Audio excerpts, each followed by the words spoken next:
अच्छे शिक्षा के लिए काम करूंगा, बच्चों के गर्ल्स कॉलेज के लिए काम करूंगा, कॉलेज बनाने का कोशिश करूंगा सरकार के माध्यम से।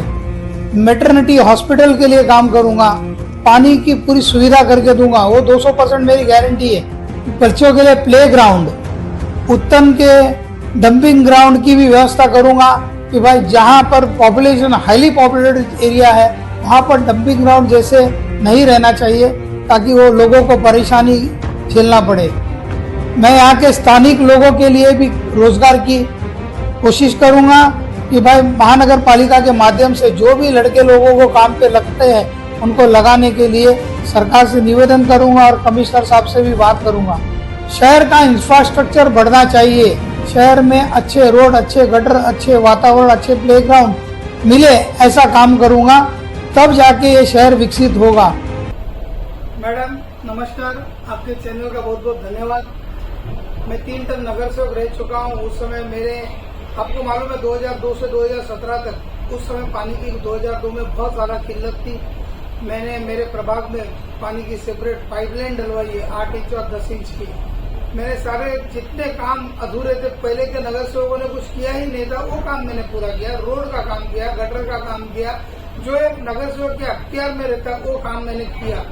इसीलिए मैं 3 बार नगर सेवक चुन के आने के बाद भी लोगों ने मुझे यही कहा कि अब की बार पांडे जी आपको कॉर्पोरेशन का इलेक्शन नहीं लड़ना है, आपको विधानसभा का इलेक्शन लड़ना है। ये वही आशीर्वाद लेके, लोगों का आशीर्वाद लेके और मैं आप लोगों के बीच आया हूँ। और मुझे उम्मीद है कि लोगों ने मुझे बहुत ज्यादा प्यार दिया, बहुत ज्यादा सम्मान दिया। अब भरपूर वोट देकर मुझे जिताएंगे। मेरी निशानी बैटरी टॉर्च है और मैं जनता का सेवक हूँ, ये जनता भी जानती है। मैंने पिछले 15 साल जो काम किया उससे मुझे पूरा आइडिया है कि एक विधानसभा का काम कैसे हो सकता है। जिस तरह से लोगों ने इस शहर का शोषण किया है, उस तरह से वो सब चीजें मुझे मालूम है और मुझे हर एक मुद्दा मालूम है। देखिए शहर में पानी की किल्लत कितनी है। 2002 में जो किल्लत थी उस समय पॉपुलेशन कम थी, 7.5 लाख की पॉपुलेशन थी। आज सेंसस दिखाता है 12.5 लाख। हमारे पास 195 MLD पानी आता है शहर में, और 195 MLD में अगर हम 10% भी लीकेज पकड़े तो मैं आपको आश्वासन देता हूँ कि 17.5 लाख लोग हमारे यहाँ पानी पी सकते हैं। आज आपकी सेंसस दिखाती है कि हमारी 12.5 लाख की पॉपुलेशन है। अगर आप फ्लक्चुएटिंग पॉपुलेशन 3 लाख 2.5 लाख जो भी पकड़ना है पकड़ लीजिए, तो भी we are coming to 15 lakhs only. तो हमारे पास सफिशिएंट पानी है कि हर एक आदमी को 100 लीटर पानी मिल सकता है, फिर भी पानी नहीं मिलता है। उसका कारण आप लोग सोचिए, आप पत्रकार हो, आप लोग बताइए लोगों, कमिश्नर साहब को कि ये कारण क्या है। क्योंकि नई नई बिल्डिंगों की इमारत बनती है और उसी में पानी सप्लाई होता है। जूने बिल्डिंग वाले बेचारे जो जूने बैठे वो पानी के लिए त्रस्त रहते। तो मैं कमिश्नर साहब से भी निवेदन करूंगा कि आप जो कर रहे हो वो गलत सिस्टम कर रहे हो कि नई बिल्डिंगों का 40-40 माले का आप परमिशन दे रहे हो। आपके पास इंफ्रास्ट्रक्चर का ठिकाना नहीं है। इंफ्रास्ट्रक्चर का मतलब समझ जाइए कमिश्नर साहब कि रोड नहीं है ठिकाने पे, गटर नहीं है। जो बारिश थोड़ा सा गिरेगी तो पूरा के पूरे रोड जाम हो जाते हैं। जहाँ पर आपका पानी नहीं आता है, शहर में पानी नहीं है, आपको प्लेग्राउंड नहीं है, आपके पास अच्छी हॉस्पिटल की सुविधा नहीं है, आपके पास लड़कियों के लिए मैटरनिटी नहीं है, लड़कियों के लिए कोई कॉलेज सेपरेट नहीं बनाया महानगर पालिका के माध्यम से, सरकार के माध्यम से जितने आमदार थे उन्होंने। अब मैं आपके चैनल के माध्यम से बोलना चाहता हूँ कि मैंने फर्स्ट वीडियो में यही डाला था कि लड़कियों के लिए कॉलेज बनना चाहिए इस शहर में, क्योंकि हमारी लड़कियां सब पालघर, बोईसर ऐसे दूर दूर जाते हैं, बॉम्बे साइड जाते हैं, तो उनको एक अच्छी सुविधा अगर गर्ल्स कॉलेज की बने तो वो लोग शायद इतनी दूर जाने की तकलीफ नहीं उठाना पड़े। 2010 6 साल MLC रहे, मैं नाम नहीं लूंगा, आप लोग समझ जाइए MLC कौन था। 2010 से लेके 2016 MLC रहे, 2 बार इलेक्शन लड़े, हारे। आपके यहाँ पर आमदार बने, महापौर बने, जो महापौर बना 2007 में वही आप इंसान आमदार बना 2014 में, 2014 से 2019 तक, और वो बोलते हैं कि 15 साल में शहर में काम नहीं हुआ। तो आप तो 10 साल के अंदर ही आमदार थे, आप ये क्यों बोल रहे हो कि 15 साल के अंदर काम नहीं? इसका मतलब आपने कुछ भी नहीं किया, सिर्फ शहर का शोषण किया, लोगों के ऊपर टैक्स के माध्यम से 38% टैक्स बढ़ाया। आप अपने आप को मेट्रोमैन समझते हो, वो समझना छोड़ दीजिए, क्योंकि ये जलधारा वाली कमेटी है, उन्होंने सबसे पहले दहीसर से भाईंदर मेट्रो को लाने का काम उन्होंने पेपर वर्क किया था। अब आमदार बने, आप जाके उधर देखे तो आपने उसको फॉरवर्ड कर दिया। तो इसका मतलब नहीं, आपने जिसकी सोच थी उस इंसान को उसका क्रेडिट मिलना चाहिए। अगर काम हुआ होता, शहर का विकास हुआ होता, तो अंशु कुमार पांडे जैसा साधारण आदमी ये कभी हिम्मत नहीं करता था कि विधानसभा का इलेक्शन लड़े। आप ही बताइए, करता था क्या? विकास नहीं हुआ, विकास का ढंडोरा पीटा जाता है, लोगों को शोषण किया जाता है, शहर के गरीब लोगों का पैसा लूटा जा रहा है। आपका 5 स्टार होटल सीआरजेड में बनता है और गरीब का शौचालय नहीं बनता है, सीआरजेड बोल के तोड़ देते। बना हुआ शौचालय आप लोगों ने जयअंबे नगर में वहां तोड़ दिया। क्यों तोड़ा? वहां महिलाएं शौचालय जाती थी तो आप लोगों को बुरा लगता था क्या? और ये मैं वादा करता हूँ, मैं इस शहर का ऐसा विकास करूंगा ना, क्योंकि आप लोगों को पता है, आपके सारे जितने पत्रकार हैं उनको सबको पता है कि अंशु कुमार पांडे ने कभी 1 रुपया किसी से लिया नहीं, ना ही करप्शन किया है, ना ही उनके ऊपर कोई पुलिस स्टेशन में कोई दाग है। तो अच्छे और स्वच्छ छवि वाले इंसान को अब की बार जनता चाहती है, और जनता ने मुझे कहा भी है, हमको वी वांट चेंज, हमको बदलाव चाहिए। तो मेरे ख्याल से जनता के जो मांग है उसको खरा उतरने वाला मैं हूँ, इसलिए मुझे उम्मीद है कि जनता मुझे भर भर के वोट देगी और मैं इस शहर को खुशहाल बनाऊंगा, ये मेरा वादा है। मैडम, ये लोग खुद की निजी स्कूल चलाते हैं, हमने सरकार से कई बार बोला, मांग किया था कि भाई इन पे कुछ अंकुश लगाया जाए, एक लिमिटेशन होना चाहिए। लोग नहीं कर पाते क्योंकि सरकार में जो बैठे हैं ना, उनके भी मैक्सिमम लोगों के स्कूल है, तो एक जगह लगेगा तो सब जगह लगेगा, लेकिन यह अंकुश जीआर के माध्यम से सरकार से आना चाहिए। कोविड में भी हमने मांग की थी कि इतने बड़े बड़े धुरंधर बन गए, सम्राट बन गए शिक्षा के लोग, तो आप लोगों ने 4 महीने की फीस कम से कम गरीब बच्चों को माफ करना चाहिए, क्योंकि जिन लोगों को नौकरी नहीं है, जिन लोगों के पास काम नहीं है, जो रेगुलर बेसिस पे काम जाते थे, 15-20 हजार रुपया कमाते थे, उनके 4 महीने से धंधे बंद है, काम नौकरी धंधा बंद है, फेरी वाले के बेचारे की हालत खराब है। तो आप लोग कम से कम, मैंने उस समय बोला था उद्धव ठाकरे साहब को, और मैंने मीरा भाईंदर नगर पालिका में भी लेटर दिया था एजुकेशन डिपार्टमेंट में कि कम से कम एक जीआर निकाल के इन बच्चों का 4 महीने की फीस माफ करो। तो भी इन लोगों ने नहीं माफ किया। कोई चीज मुझे खलती है, गरीबों का खून पी पी के आप लोग बड़े हुए, लाखों रुपए का आपका फीस है ईयरली, और आपको एक बार 4 महीने की अगर फीस माफ करते थे तो आपका कुछ नुकसान नहीं होता था, कोई नुकसान नहीं होता था। लेकिन इनकी सोच ही गंदी है, इनको सिर्फ पैसा कमाना है। अच्छा, मुझे ये बताइए मैडम, आपको मैं मेरे माध्यम से पूछता हूँ कि मैडम आप कितना भी पैसा कमा लो तो आप क्या खाओगे?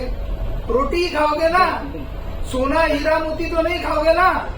तो इतना पैसे की जरूरत क्या है? इन लोगों को इतने पैसे की भूख क्या है? अरे ये काम करो जो लोगों का आशीर्वाद मिले, ताकि तुम्हारे बाल बच्चे सुखी रहे, वो काम करो। और मैं आने वाले दिन में वही काम करूंगा, ताकि लोग एक बार मानेंगे कि अंशु कुमार पांडे जैसा आदमी इस शहर को पहले मिलना चाहिए था, जो बहुत लेट हुआ। लेकिन मैं भी ये सबको यही बोलता हूँ कि जब जागो तब सवेरा। महिला सुरक्षा, महिलाओं के लिए हॉस्पिटल, मैटरनिटी की सुविधा, बच्चों के लिए प्लेग्राउंड और लड़कियों के लिए स्कूल कॉलेज सेपरेट, वो मेरा पहला मुद्दा रहेगा। देखिए, ये लोग जो भी लोग बन के आए ना आमदार, इन लोगों ने शहर में कुछ किया नहीं, सिर्फ ढंडोरा पीटा है। उन्होंने ढंडोरा पीटा है कि हमने ये काम किया। आप बोलिए ना, ये लड़ाई क्यों चल रही इतनी? मैडम, ये अमीरों की सरकार है ही, जो सरकार है वो अमीरों की है। आज इतने इन लोगों ने प्रॉपर्टीज बना ली है ना।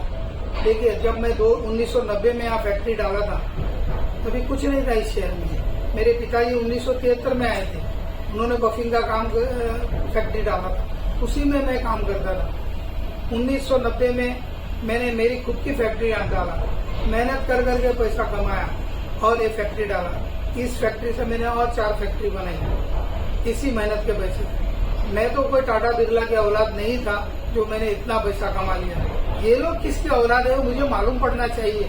क्या टाटा की औलाद है या बिरला की औलाद है या अंबानी की औलाद है या अडानी की औलाद है कि इनके बाप दादा ने इतना पैसा छोड़ के गया जो अचानक इनको एक खजाना खोद के मिल गया और इन लोग बूम कर गए। ये मुझे भी तो मालूम पड़े, शहर की जनता को मालूम पड़े कि ये शोषण का पैसा है कि तुम्हारे बाप दादा ने छोड़ के गया तो वो पैसा है। आज जो लोग पूछते हैं ना, एक वीडियो आ रहा है, जवाब दो जवाब दो जवाब दो।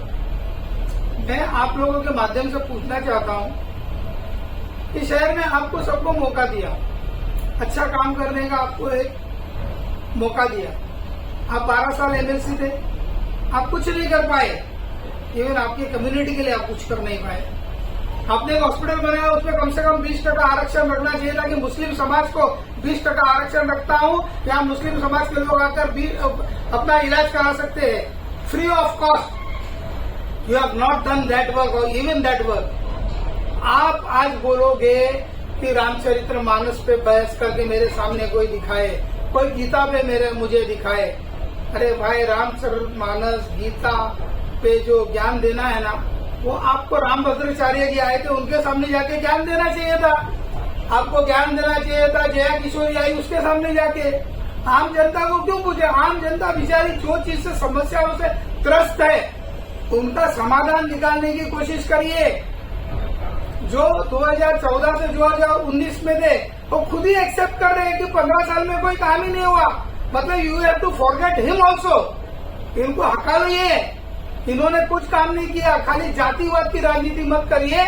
ये जातिवाद की राजनीति करने वालों को आप धक्के मारकर अपनी बात हटाइए, तब जाके शहर सुधरेगा। नहीं तो फिर आपका शोषण होना ही होना है। हम सब इंसान है, इंसानियत की राजनीति होना चाहिए, इंसान के लिए काम होना चाहिए, जो अंशु कुमार पांडे कटिबद्ध है करने के लिए। मेरा चुनाव चिन्ह टॉर्च है। ये मुझे भगवान ने इशारा किया है कि तुमको उजाले, शहर में उजाला फैलाना है, इसीलिए तुमको टॉर्च निशानी लेना है। और मेरी नसीब भी आप देखिए, मेरी नसीब देखिए। मैंने टॉर्च मांगा था, पहले नंबर मेरे टॉर्च था और मुझे टॉर्च मिल भी गया। मतलब इस शहर में इतना अंधेरा है कि उसको रोशनी में करना है, तो अंशु कुमार पांडे को टॉर्च मिल गया। अगर पहले से ऐसा नहीं होता ना तो अंशु कुमार पांडे 2009 में 146 से विधायक होता था। उस समय हमारे 65 नगर सेवक थे, उसमें से 54 नगर सेवक कांग्रेस और राष्ट्रवादी के थे। इन लोगों ने टिकट बेच बेच के इन लोगों ने अपना खुद का पेट भरा है, अपने खुद के पद लिए है टिकट बेच के। 2009 में अगर टिकट नहीं बिकी होती मेरी, मुझे वो 146 से टिकट दिया होता तो किसी की माँ की दूध नहीं पिलाया था कि अंशु कुमार पांडे को उस टाइम हरा देवे। इन्होंने 2014 में भी वही किया, मुझे दौड़ाया, दिल्ली तक दौड़ाया, कांग्रेस की टिकट देंगे और लास्ट में बोला कि अंशु तेरे को टिकट देंगे तो यार वो आगरी समाज नाराज हो जाएगा। अरे आगरी समाज क्यों नाराज होगा? वो मेरे भाई लोग हैं, क्यों नाराज होंगे? वो भूमिपुत्र हैं, क्यों नाराज होंगे? क्या हमने उत्तर भारतीयों ने कुछ किया नहीं क्या? आप मौका ही नहीं देने चाहते हो क्योंकि आप डरते हो। इन लोग के पास एक भी मुद्दे नहीं है मेरे खिलाफ बोलने के लिए। ये खाली बड़ी बड़ी बातें करते हैं। और आज कल मैं सुना कोई बोल रहा है कि गाय हमारी माता है। अरे हमको भी माता है, सबको मालूम है गाय हमारी माता है। हम तो माता मान के उनको पूछते हैं, हम गौमूत्र पीते भी है। आपने कभी किया? खाली जय श्री राम बोलने से जय श्री राम यहाँ नहीं होता है। राम हमारे रग रग में है और रहेंगे। जब तक सनातन धर्म रहेगा तभी तक राम तो रहेंगे। और आपको एक बात और जानकारी दे रहा हूं मैडम, सभी समुदाय के लोग इनसे त्रस्त है, इसलिए सभी ने मुझे समर्थन दिया। इन लोग जिस पर नाच करते हैं ना, गुजराती, मारवाड़ी, जैन लोगों का भी मुझे समर्थन है। जैन भाइयों ने भी मुझे समर्थन दिया। मैं स्टेनलेस स्टील एसोसिएशन का वाइस चेयरमैन हूँ। स्टेनलेस स्टील एसोसिएशन ने भी मुझे समर्थन दिया है। गुजराती भाइयों ने समर्थन दिया है, मुस्लिम भाइयों ने समर्थन दिया है, आगरी महाराष्ट्र लोगों ने मुझे समर्थन दिया है, उत्तर प्रदेश और बिहारियों ने मुझे समर्थन दिया। जब मेरे साथ में इतने समुदाय के लोग हैं और इतना प्यार और इतना सम्मान है, तो मैं क्यों जीतूंगा नहीं, मुझे बताइए। 200% में जीतने वाला कैंडिडेट हूँ। अब की बार इनको मालूम पड़ जाएगा कि इनके साथ में कौन है। भले इनका लाड़ा लप्पा कितना भी कुछ भी बांटे, जो आज रोटी का डब्बा बांट रहे तो नाना प्रकार के गिफ्ट बांट रहे, जो रोटी का डब्बा बांट रहे हो ध्यान रखिए मेरे प्यारे भाई और बहनों, वो आपकी रोटी छीनने की तैयारी कर रहे हैं, क्योंकि ये भूखे शेर आपका खाल भी खींच लेंगे, लेकिन वो अंशु कुमार पांडे होने नहीं देगा। आने वाले दिन में मेट्रो चालू होगी और मेट्रो में आप चढ़े या न चढ़े, आपके ऊपर मेट्रो टैक्स लागू होगा, जो अंशु कुमार पांडे विधायक बन के आने के बाद नहीं होने देगा। विधानसभा में ये आवाज उठाएगा कि अगर लखनऊ में नहीं तो मीरा भाईंदर में क्यों। आज हमने अंशु कुमार पांडे से साक्षात्कार करवाया। आप जनता आप ये जान ले, यह अंशु कुमार पांडे निर्दलीय उम्मीदवार 145 से जिनकी निशानी टॉर्च है।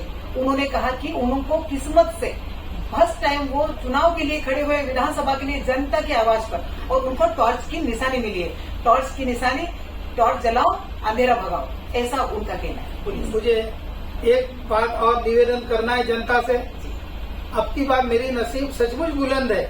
2 मशीन है, 2 मशीन रहेगी, एक मशीन में 16 ही बटन रहते, अब मेरा नंबर 17वां है, तो दूसरी मशीन में मैं पहले नंबर पे हूँ। विश्वास और जनता मुझे लाएगी, जनता मुझे लाएगी, ये मुझे भरपूर विश्वास हो गया जनता की बातों से कि जनता ने एक बार मौका मुझे देने का निर्णय ले लिया है।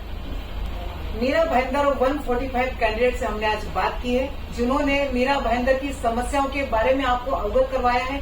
जनता को क्या क्या समस्या है, क्या क्या चल रही है पिछले 15 सालों से, जो कि आज तक समाधान नहीं हुआ है। चाहे रोड की हो, गटर की हो, मीटर की हो, पानी की हो, कई समस्या है, चाहे शिक्षा की हो, चाहे स्वास्थ्य की हो, सभी समस्याएं जनता के सामने लाए हो। उनका कहना है कि अगर वो विधायक बन के आते हैं तो सबसे पहले बहन और महिलाओं को ऐसी इस प्रकार की सुविधाएं देंगे कि उनको जो भी आज अत्याचार हो रहे, उत्पीड़न के हो या किसी भी प्रकार की जांच सुनवाई नहीं होती है, कानूनन जितने प्रकार के उनको अवगत करवाया जाएगा। ठीक है, इस प्रकार से हमने आज बात की अंशु कुमार पांडे जी से, जिन्होंने बताया कि जो लोग निर्दलीय से लगा के पार्टी से कैंडिडेट जितने भी खड़े हैं, कई लोग वोटरों को लुभाने के लिए कोई गिफ्ट भेज रहे हैं, किसी प्रकार की गिफ्ट जा रहे हैं, कई रोटी के डब्बे भेज रहे हैं, तो रोटी के डब्बे भेजकर वो रोटी छीनने वाले आपसे, ऐसा अंशु कुमार पांडे जी का कहना है।